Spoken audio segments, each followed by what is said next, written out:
Hey there, it's your boy Foxy, back for more relationship stories. I am leaving my wife tomorrow and I couldn't be happier. Plus updates. Original post. I, 45 male, and my wife, 44 female, have been married for 10 years.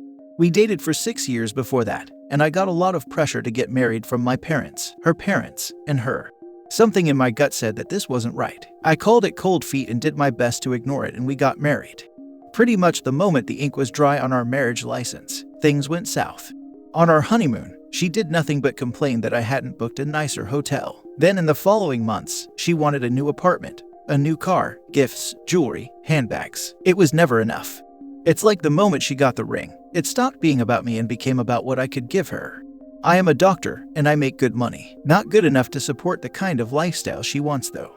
We don't even get intimate anymore. We don't laugh. We don't talk about anything but money. We have no kids. She said she wanted them before marriage, then changed her mind. Our home looks like a showroom, and there is no warmth nor joy or even comfort here. I hate it. I hate her.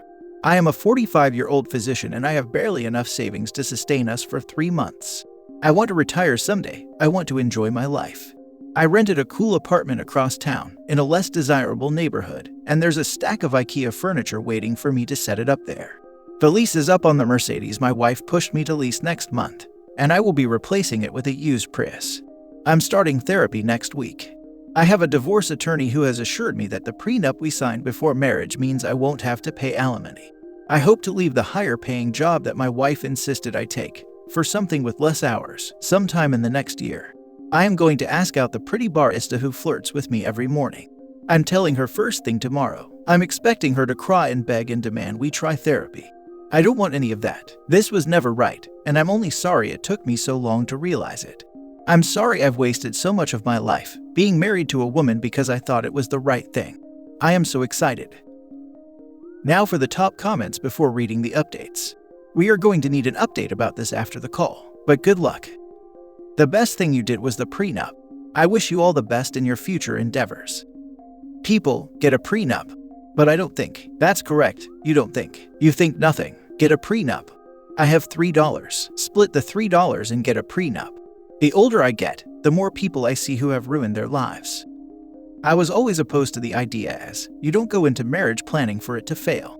Then a lawyer once told me, friend's parent, that anything can happen in life, and with a proper prenup, you can protect your spouse too. I can't remember any details that make sense though, so I will leave it at that. But coming from a lawyer, I really took note. Don't ask out or date anyone until everything has settled down and cooled off after the divorce.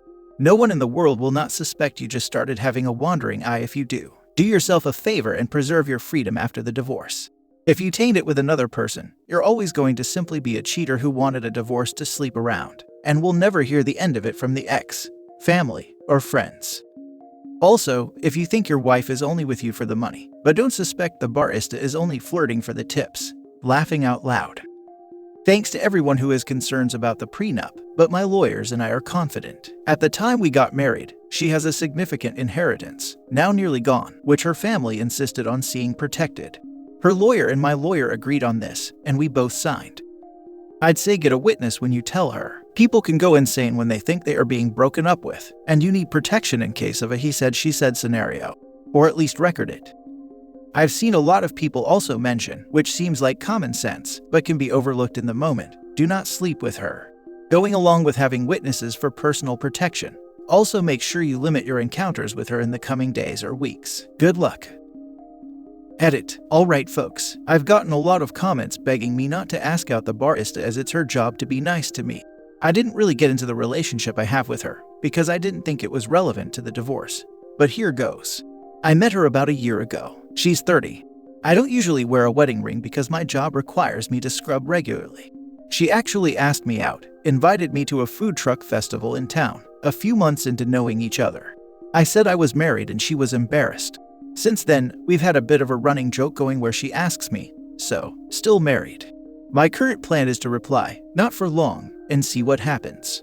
I appreciate the internet's apprehension. In truth, I would probably say the same thing if I didn't know the backstory, but I promise I'm not a creep. Now for the first update. First of all, man, I didn't expect the first post to blow up. I really was getting it off my chest, and expected a few good luck comments and not much more. I know a lot of people were asking for an update, so here goes. Usually when I wake up, I go for a run or a bike ride. While I'm gone, my wife gets up, gets dressed, gets a smoothie going, whatever. This morning I paced the kitchen, rehearsing what I had to tell her over and over again. When she finally came down, I felt oddly calm. I wasn't expecting to be panicked exactly, but apprehensive at least. I told her I needed to speak to her. She gave me an and didn't look up from the coffee machine. Then I just came out with it. I told her I was leaving and that I wanted a divorce, that we haven't been happy in a long time, and I felt as though she didn't care about me or my emotional needs. Pretty much instantly the gaslighting began. She cried that I never get her flowers anymore, that I don't do enough to support her, that I don't care if she's happy.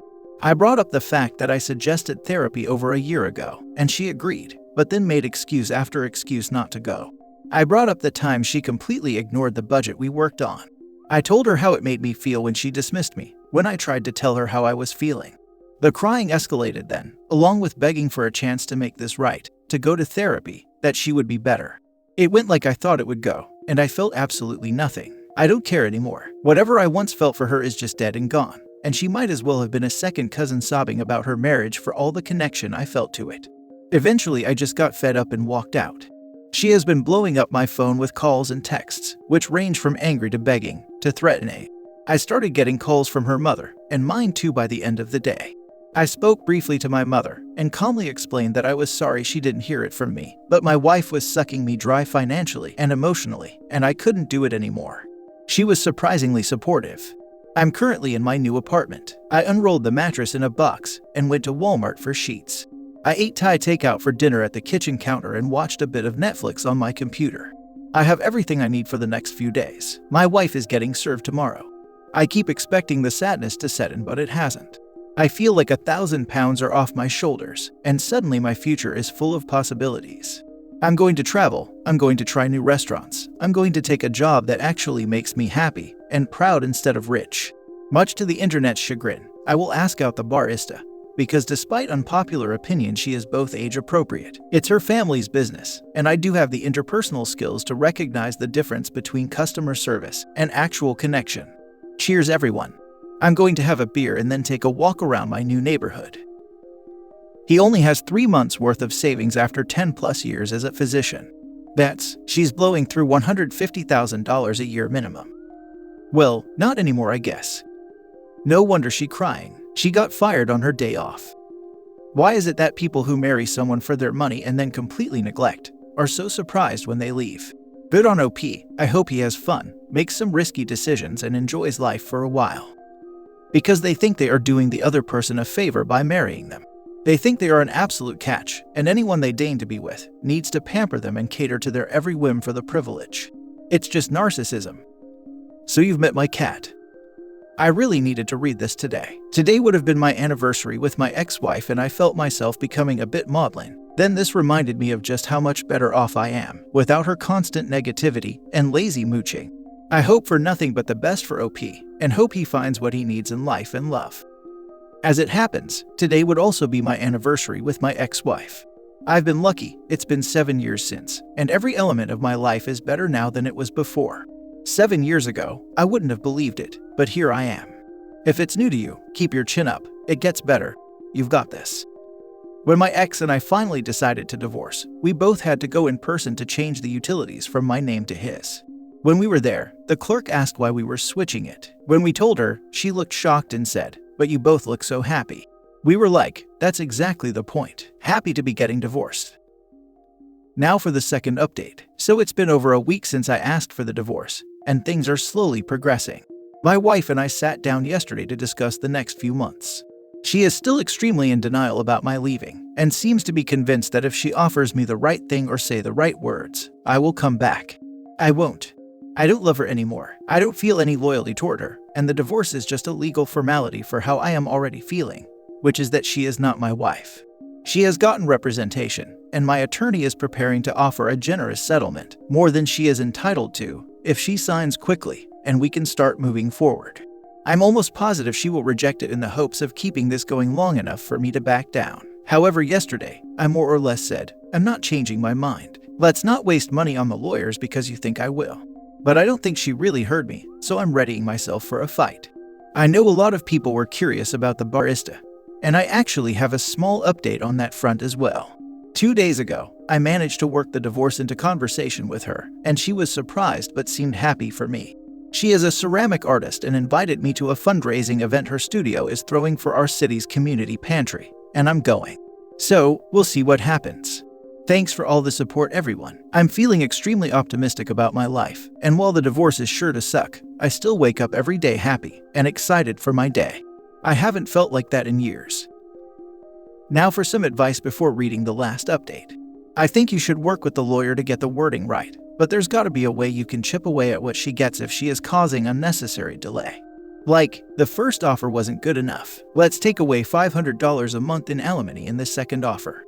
Rinse and repeat. Chill out with the barista chick, because if your wife learns of this, your divorce is gonna go from potentially contentious to absolutely freaking soul-destroying. Right here, OP, your wife could likely claim you are having an affair. I don't know what that could possibly result in, as I've never been divorced, but tread lightly. If the wife has a good attorney, OP might get shafted beyond his wildest expectations, financially of course. If you're going to do anything with that barista, you should hold off on anything official till after your divorce, because it can be seen as an affair. Plus, the fact that the barista was commenting, still married, before the OP made the move to end his marriage, doesn't sit right with me. If a man is still with his wife, you don't hint that you'd be interested if he left his wife. Shouldn't have been any flirting going on by the barista or the doctor.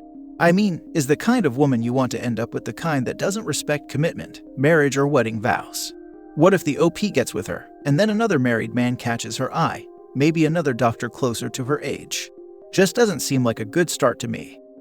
That all depends on the state you live in. In Illinois, for instance, they don't care at all.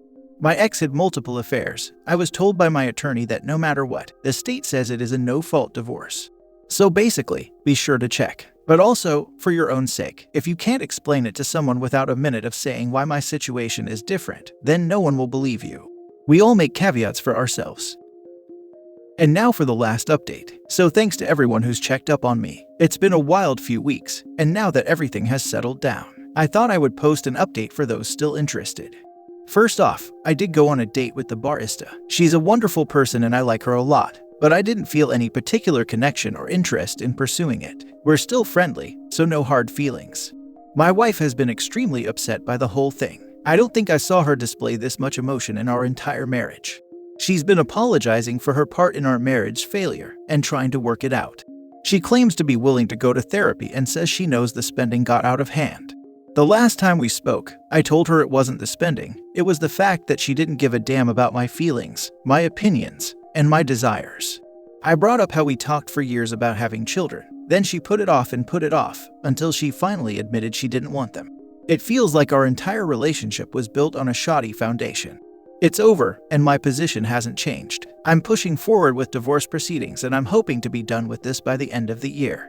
I actually got on a dating app and I have a few matches. I've decided that I'd still very much like to have kids, but at this stage in my life, stepkids are more probable, which is fine with me. I just really want an actual family and people to care about again. I'm trying to put myself out there more, going places, doing new things, meeting new people. My apartment is absolutely fantastic and I'm loving it. I'm the oldest person living in it by about 15 years, and my neighbors are all 20-somethings who call me Doc. I'm happy to be alive. The divorce is crap, but it's not weighing me down. No regrets. They all swear up and down that they are ready to change and work on themselves once they realize the free ride is over. Why should your partner have to take drastic measures for you to wake up and start being a true partner? It's all a game to these abusers. Good for the husband. Good riddance to a selfish asshole. That's how I felt. He was willing to change once I no longer wanted to be married to him. He finally agreed to the marriage counseling I had asked for years. But I was done. Counseling just confirmed that he saw me as his servant and property. I think it is great he is living his life, but maybe he should take a break from relationships. He literally just left his wife and he is going on dates. They are barely separated, not because they are going to get back together, but because he needs to work on himself a bit. I think in this case, it might be an exception. He hasn't been in a relationship for quite a while because of these problems. I think the time that he'd need to process was sorta done before the papers got served, to be honest. Normally I'd agree, but this one, nah, I think he's already done all of his thinking and work. I agree. I was in a marriage like that, pressured into marriage, and never really in love with a partner who never fostered the relationship to even give me someone to love. It was really easy to move on, and very quickly. Never even shed a tear for him. I had been fantasizing what it was like to be in love with someone for years at that point. What a lot of people don't get about divorce is that for the person choosing it, it's usually the end of a long journey they've already been on. For people just hearing about it, friends, family, or even the spouse, it's just the beginning. It's often shocking news, even if the person filing for divorce has confided in how bad things are. People think things will just work out. This guy is a perfect example of what a lot of people go through. The divorce is the end, after years of doubts, struggles, and unhappiness. They're finally so fed up that they're willing to endure all the emotional turmoil and social judgment that comes with it. So, when you see him or someone you know excited to date, be kind. They don't necessarily need time to adjust or define themselves, or in true Reddit speak, hit the gym. They've made their peace. Of course, if someone you care about is making unhealthy choices, you can express concern and love and support. But there's no set way for how someone should go through this. Don't make assumptions. Talk to the people you care about and hold space and be supportive. My favorite way to put it is, divorce doesn't kill the marriage, it's just the burial service.